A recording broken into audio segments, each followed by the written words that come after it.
우리가 뭐 예수 그리스도를 믿고 중생하여 하나님 자녀가 되죠. 하나님 자녀가 되면은 천국 백성이 되는 겁니다. 믿습니까? 그러면 이 죄 많은 땅을 밟고 고통 속에 사느니 하나님이 중생하고 구원받았다면 딱 붙들고 천국으로 데려가면 안 좋겠습니까? 바로 적극적으로 데려가면 좋겠어요. 그런데 하나님은 그렇게 천국 백성이 되고 구원받은 하나님 자녀가 되어도 금세 천국으로 안 데려가시고 이 땅에 남겨두고 있습니다. 살도록. 비록 이 세상에 살지만 세상 사람들과는 생각이 다르고 가치관이 다르고 지향하는 바가 다르고 사는 방식이 다릅니다.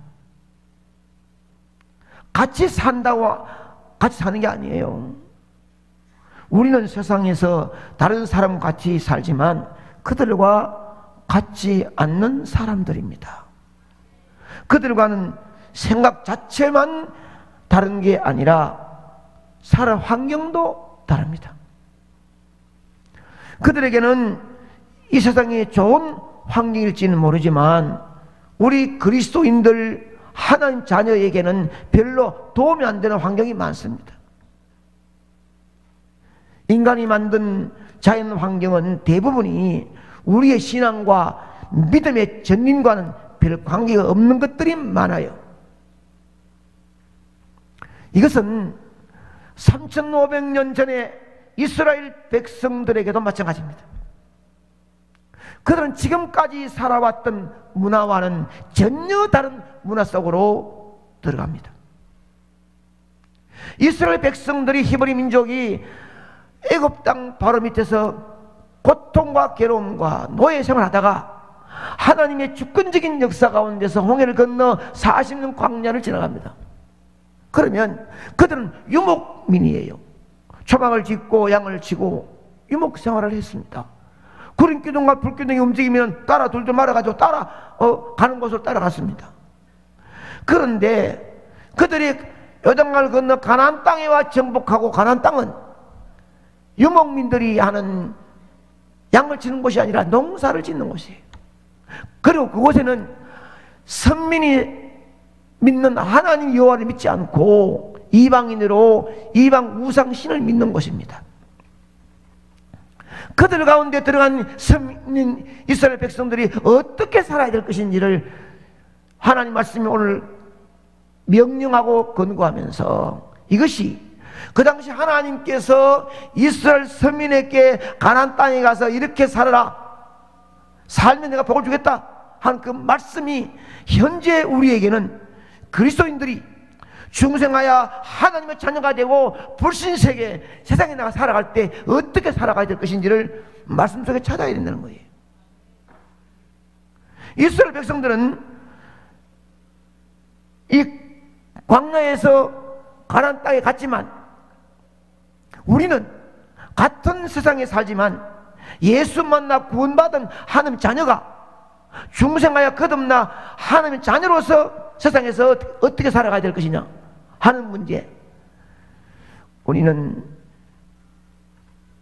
믿는다고 다 믿는 게 아니에요. 주님 말씀에 아멘하고 순종하며 살아가야 믿음인 줄 믿습니다. 하나님께서 이스라엘 백성들에게 불신 이방 땅, 이방 민족이 있는 가나안 땅에 어떻게 살아갈 것이냐 명령한 것처럼 이 죄 많은 땅 세상에서 우리 중생한 구원받은 하나님의 백성들이 어떻게 살아가야 할 것인지를 상고해 보려고 합니다. 세상 속에 살고 있는 우리에게 하나님은 어떻게 말씀하시느냐 하면 세상에 절대 동화되지 말라. 자, 세상 속에 살고 있는 우리에게 하나님 어떻게 말씀하시죠? 아멘. 애굽에서 나온 지 40년 동안 이스라엘 백성 광야에서 그들끼리만 살았습니다. 자기들끼리 살 때 문제가 생기죠. 지난번에 50부장, 100부장, 1000부장 세워가지고 재판도 하고 했습니다. 그들끼리 같은 뿌리, 같은 민족이기 때문에 문제가 생기면 자기끼리 해결해요. 또 그 문제는 그 문제끼리 또 잘 되어 갑니다. 어려워도. 그러나 이제는 상황이 달라집니다. 완전히. 광야에서 유목 생활을 하다가 이제는 가나안 땅에서 농사 짓는 생활을 해야 하고, 신앙에 있어서도 지금까지는 하나님만 섬기던 선민의 문화를 살아왔습니다. 제사를 지내고 불기둥 구름기둥에 아멘하고 제사장 말씀에 엎드리고 그렇게 살아왔습니다. 그러나 이제는 전혀 다른 문화 속으로 들어가는 거예요. 이방 땅, 적각거리는 가나안 땅, 어쩌면 거기에 하나님의 선택한 땅이지만은 우상 섬기는 그런 이방 사람들 속에 들어가는 겁니다. 그들이 들어가는 그런 새로운 땅은 각종 우상들이 우글거리는 땅으로, 20절에 보면 그 땅은 하나님의 특별히 보호할 필요한 땅이라고, 22절에는 대적의 땅이라고, 24절에는 그 땅 우상 숭배의 땅이라고 말씀하시면서 다른 신을 숭배하지 말고 그들을 행위도 본받지 말고 우상을 타파하라고 말씀하고 있습니다. 32절에 와서는 그들과 언약도 맺지 말고 33절에 와서는 그들의 신을 섬기면 결국 올무가 될 것이다 라고 명령하는 거예요. 지금까지 잘 선민의 울타리에서 보호된 문화권 속에 있다가 대책 없이 세상 속으로 던져진 것입니다. 이방 사람들이 사는 곳으로 섞인 것입니다. 마치 그동안 동물원에서 잘 보호받고 있던 동물이 갑자기 야생 상태로 보내진 것과 같습니다. 그런 상황에서 이스라엘 백성이 해야 할 것은 가나안 사람들이 하는 것을 본받지 말고 하나님 백성답게 살라는 것입니다. 이 터줏대감이요 백인돌입니다. 그 이스라엘 백성들이 가나안 땅에 왔어요. 이미 꽉 베개 있는 돌이고 터줏대감입니다. 자칫 잘못하면은 거기에 동화될까 싶어서 하나님은 너희는 선민이고 나의 백성이니까 절대로 동화되지 말라, 그들을 본받지 말라고 명령하는 것입니다. 26절 27절에 보면 하나님의 백성이 세상과 동화되지 않고 하나님의 선민답게 살면 하나님은 분명히 승리케 해주겠다고 약속하고 있습니다. 아멘. 사탄은 마지막 시대에 엄청나게 믿는 자들을 유혹하고 넘어뜨리려고 하는 계략이 많습니다. 지금 시대 보십시오. 사탄은 대중문화를 택했다. 이것은 이 시대의 대중문화를 평가하고 있는 것입니다. 뭐 이상한 노래로 젊은이들을 현혹하는 거예요. 요즘 어린이들은 정서적으로 좋은 동요를 부르잖아요. 어쩌시 문화가 이렇게 되어지면서 사탄이 자기의 쾌기를 부르고 있는 것입니다. 젖소 있는 가운데서 확성기로 그 노래를 부르면 젖소가 젖을 안 낸다는 거 아니에요. 양계장에서 노래 부르면 닭이 알을 못 넣는다는 거 아니에요. 식물을 해서 부르면 식물이 막 비틀려가지고 죽어요. 그런데 그 노래가 젊은이들에게 불러지면 젊은이가 똑바로 살아겠습니까? 안 된. 이미 사탄의 문화가 그렇게 시대에 사람들에게 접선했기 때문에 그 노래 부르고 춤을 추면 이스라엘만큼 지옥을 방불케 하는 삶을 살아가는 거예요. 어느덧 우리도 모르는 사이에 조금씩 물들어가서 웬만한 것에는 감각이 없어요. 사탄의 전술 전략은 엄청난 성공을 거두고 가고 있습니다. 우리가 사는 이 시대는 기독 국가가 아니에요. 반기독적인 문화의 독성을 바로 알아야 되는 것입니다. 그렇기 때문에 하나님은 그리스도인들은 이 땅에 살 동안 나그네와 외국인의 모습 살면서 세상과 동화되지 말고 구별되게 살라고 명령하고 있습니다. 시작.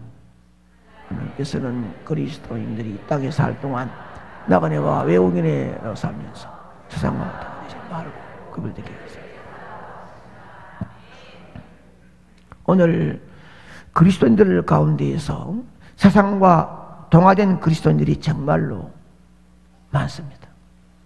소금은 소금인데 짠맛을 잃어가지고 쓸모없는 소금 같은 그리스도인들이 많다는 것이에요. 동물들은 자기를 보호하기 위해서 여러 가지 방법이 있습니다. 강한 이빨을 가진 동물도 있고, 강한 앞발을 가진 동물도 있고, 달리기 잘하는 동물도 있고, 고약한 냄새를 풍겨가지고 보호하는 동물도 있고, 도마뱀처럼 자기 몸을 일부 절단하는 동물도 있습니다. 참 다양해요. 그 중에 카멜레온이라고 하는 동물은 주위의 색깔과 같이 변신해가지고 자기를 보호합니다. 그리스도인 가운데도 이 카멜레온 같은 사람들이 많습니다. 세상이 다 타락해도 그리스도인만은 그러면 안 됩니다. 우리마저 세상에 동화되고 타락되면 하나님께는 소망이 없어요. 우리 그리스도인들이야말로 하나님의 유일한 소망이고 유일한 꿈인 줄 믿으시기 바랍니다. 우리는 우리의 신분을 바로 알아야 되는 것입니다. 우리는 비록 세상에 살지만 세상에 속한 사람들이 아닌 것이에요. 이 말씀은 중생한 구원받은 하나님의 자녀에게 주시는 말씀입니다. 정말로 여러분들이 예수의 법의 피로 구원받은 하나님 자녀라고 한다면, 저 백성을 한다면 세상에 살아도 세상과 구별된 삶을 살아야 그 자격이 있는 거예요.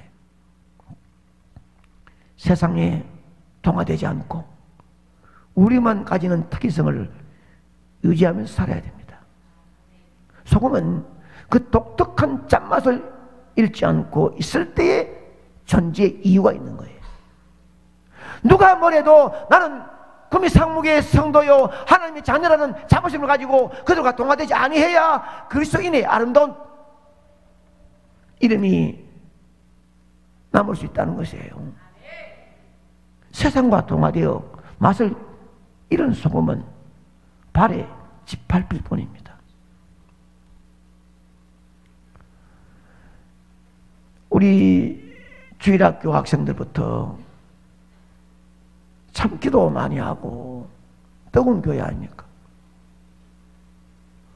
훗날에 우리 주일학교나 중고등부가 또 수련회 가고 이런 데 가서 울며 불며 가슴 치며 은혜 받았으면 이것이 이 땅의 학교나 어디 가서든지 그들에게 파급시킬 수 있는 능력이 있어야 될 줄 믿습니다.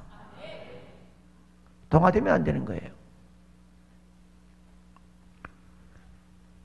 세상 속에 살고 있는 우리에게 하나님 말씀하시기를 꼭 세상을 정복하라 말씀하십니다. 세상 속에 살고 있는 우리에게 하나님은 어떻게 말씀하시죠? 꼭 세상을 정복하라. 28절에 보면 내가 왕벌을 너희 앞에 보내리니 라는 말씀이 있는데, 여기서 왕벌이라는 무엇을 가리키느냐에 대해서는 다양한 해석이 있습니다. 아마도 하나님께서 가나안을 정복할 때에 사용하셨던 초자연적인 이 방법이 아니겠느냐 하는 설이 많습니다. 하나님 앞장서서 싸우지만, 사람이 감당할 수 없는 초자연 역사로 싸우지만, 백성들이 가만히 앉아서 다 싸워서 승리하고 난 다음에 걸어가는 것이 아니라 백성도 함께 하나님 역사 속에 몸도 마음도 넣어야 되는 거예요. 대가를 치러야 되는 거예요. 그래서 여호수아가 가나안 땅의 지파를 종족을 축출할 때에 많은 대가를 치루었습니다. 하나님 역사가 있지만은 역사 속에 사람도 같이 대가를 치르면서 함께 가야 되는 거예요. 하나님은 여러 가지 방법으로 가나안 족속을 쫓아내되 한꺼번에 확 쫓아내지 않고 조금씩 쫓아냈다고 본문은 말씀하고 있습니다. 그래서 이스라엘 백성들이 가나안 땅에 와가지고 이 가나안 백성들을 이방인을 쫓아내는 데는 하나님 한목에 확 쫓아내지 않고 조금씩 7년 걸렸습니다. 한동안 그들 함께 살았습니다. 그러면서 결국은 하나님은 그들을 다 쫓아내게 되어졌는데, 이것은 결국 우리에게 무엇을 말씀하시는 내용이겠습니까? 하나님의 역사는 그의 인도와 그의 앞서가는 길을 따라서 가지만 가나안 정복을 해야 될 사명이 우리에게 있기 때문에 한 역사 앞에 아멘하고 순종하고 따라가는 길, 거기에 몸과 마음 정성을 쏟는 일, 이것은 우리가 해야 되는 거예요. 물론 이 땅은 하나님 정복하고 언젠가는 부활의 주님이 이 땅을 뒤집어 새롭게 만들 수 있는 하나님의 영적인 우리에게 주어지는 부활의 역사가 있습니다. 재림하시면 이 땅 나라가 없어지고 하나님 나라가 새로 건설될 그때까지 우리가 해야 될 일이 무엇냐? 그것이 바로 세상을 정복하라고 우리를 생명을 연장시킨 줄 믿습니다. 가만히 있으면 언젠가는 하나님이 정복해요. 언젠가는 하나님이 가나안 땅의 모든 족속 다 쫓아냅니다. 그러나 이스라엘 백성을 통하여 7년 동안 조금씩 한 이유처럼 언젠가는 하나님이 이 땅을 정복하지만, 그러나 생명을 연장해 주는 우리에게는 우리가 조금씩 하나님 나라를 확장해 나가려 하는 하나님의 우리에게 주시는 응답인 줄 믿습니다. 사랑하는 여러분, 정복하되 뭐 이슬람 교도 같이 한 손은 코란, 한 손은 칼, 코란을 받겠느냐, 칼 받겠느냐? 아니옵시다. 우리가 이 세상을 정복하는 것은 우리는 무기 중에 최강력 무기인 복음으로 정복해야 될 줄 믿습니다.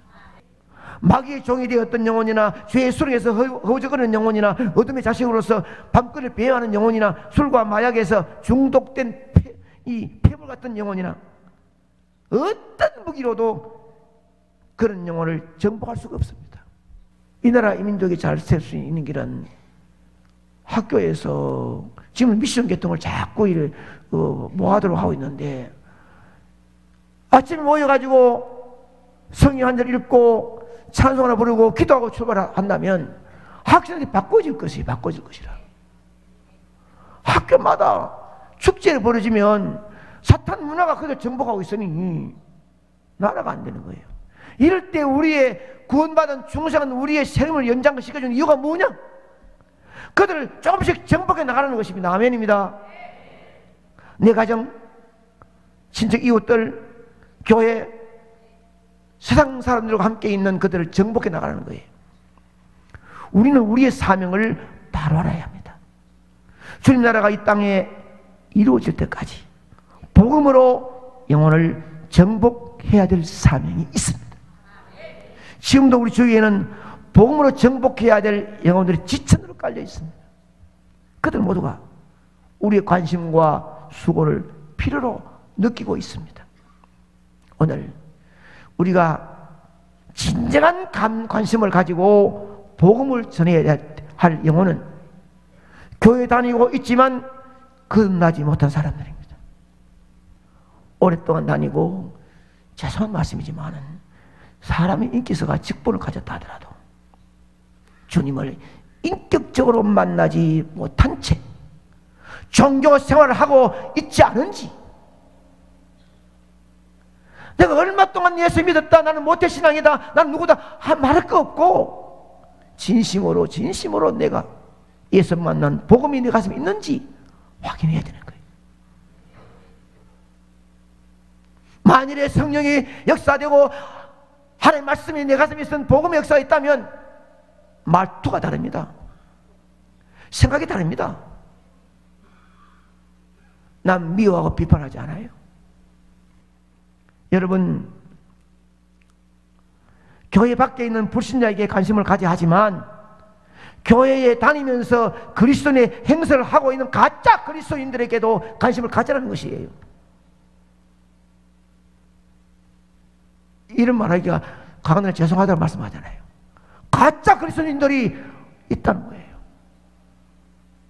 진실로 내 마음에 복음이 있고 거룩한 하나님 자녀로서의 부담이 있다면 교회 안에 있는 가짜 그리스도인, 진실로 중생하지 못한 복음이 없는 자가 있는 취하는 그들에게 진실로 다가서야 되는 거예요.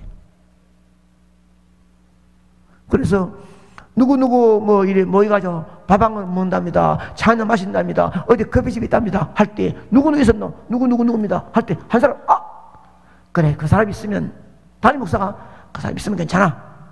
왜냐? 그 사람은 절대로 부정적으로 말하지 않고 언제나 신앙적으로 말할 것이고 어떤 사람의 말을 해도 막아버릴 것이고 교회와 교회를 사랑하는 마음이 있기 때문에 괜찮아. 이런 사람이 되어야 되는데 누구 있습니다. 누구 있습니다. 아이고야 그거 있으면 일단 비판부터 먼저 한다. 미움부터 먼저 한다. 그거 있으면 다른 사람은 전부 다 그리 다 그만 함께 갈 것인데 걱정스러운 사람은 복음이 없는 거예요. 한 가정에도 진실로 복음을 가슴에 안고 있는 자는 가정을 정복할 수 있는 믿음이 있게 축복합니다. 아이들에게 몽둥이로 때리고 꾸중하고 되는 게 아니라니까요. 내 마음에 진실한 복음이 있으면, 예수의 복음이 있으면 그들에게 다가가서 손만 잡고 눈빛만 주고 머리만 얹어도 역사는 승리하는 거예요. 우리 모두 복음으로 정복해야 할 영혼들이 많습니다. 궁금해 생각해 보십시오. 가족부터 교회 안에도 보면은 저 사람 구원 못 받았지, 저런 삶을 샀는데 못 받았지 하거들랑 비판하지 말고 내 가슴에 있는 복음으로 그를 정복할 수 있는 믿음이 있게 축복합니다. 하나님은 우리를 구원하신 뒤에 바로 천국으로 데려가지를 않으시고 세상 속에 살고 있는 우리에게 부탁합니다. 이 부탁이 하나님의 부탁인데 담임 목사를 통해서 애절하게 여러분을 부탁하는 것입니다. 여러분의 생명을 연장시켜 주었으면, 천이 하나 만일 구별하여 한 자녀를 만들어 주었으면, 예수의 성체 짓고 피 흘려 죽으시면서 만들어 주었으면 세상에 절대 동화되지 마십시오. 세상 가서 인기 있으려고 함께 먹고 마시고 죄지지 마십시오. 외롭고 힘들어도, 돈을 많이 못 벌어도 하나님 자유답게 살아가십시오. 하나님 말씀합니다. 네 마음속에 내 법에는 피를 통하여 복음이 있느냐? 그럼 그 복음을 가지고 꼭 세상을 정복하라.